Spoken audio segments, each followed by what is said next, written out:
This is the Nothing Phone 1, which is easily the most hyped smartphone of the year, and for good reason, since this phone is very different. And it actually starts off right with the box, where instead of the normal layout, you get these two slots. One of them has the accessories, which includes a unique looking SIM tool, a USB-C cable, and documentation. And then in the other slot, of course, is the smartphone itself. And this is where the Nothing Phone 1 really stands out, with a fully transparent back that has an array of LEDs underneath it. Now, these LEDs, or what Nothing is calling glyph lights, aren't just there to look cool, although I do think that's kind of like the main purpose, but they also have some functionality to them as well. So one of the features is when you get a call or a message, the LEDs can light up in sync with the ringtone. Nothing's included a bunch of ringtones that you can choose from, and you can set different ringtones to different contacts, so that way you can quickly tell who's who. But maybe more useful than the ringtones is the flip to glyph feature,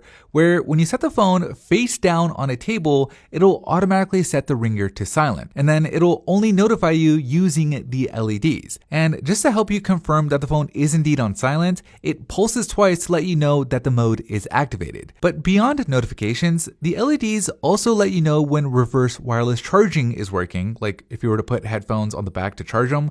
And speaking of charging, the bottom LED here can actually act as a little charge meter, where it shows you how charged the battery is while it's plugged in. Another integration is with the Google Assistant, where when you say "Hey, wake word," the phone lights up and that little bottom LED moves as you're talking, and then when the Google Assistant is talking, all of the LEDs light up in sync, which kind of makes the Assistant feel like it's more alive. It's pretty cool. In the camera app, the LEDs also act as a fill light, which can be kind of useful for close-up shots in the dark, although not much for anything else. And then there's even this little red light that flashes to let other people know when you're recording a video, although you can turn this feature off if you want. But maybe my favorite feature with the whole glyph light thing is one that's hidden in the phone, where you actually have to unlock it by adding a contact named Abra to your contact book, which unlocks this music visualization feature, where any audio coming out of the speakers, whether it's on YouTube or Spotify, will have an accompanying light show. This isn't necessarily the most useful feature,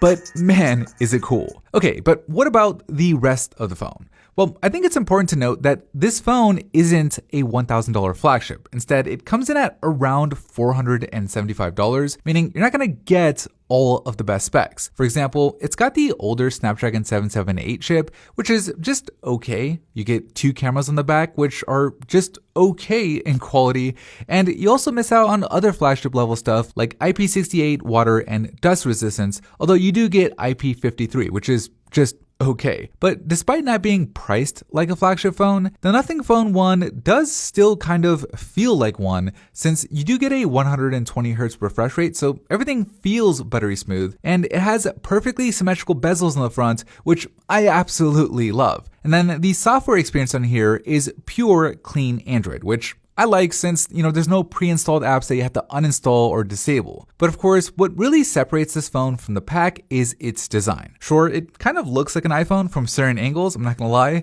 but on the back, it just looks so much better than any other phone on the market. So overall, I really like this phone. In fact, the biggest downside right now to me is it isn't available in all countries. So if you're in the US like I am, you'll have to import it, and even then it might not work perfectly with your carrier. But if you are in a country where it's available, it's definitely a mid-range phone worth considering.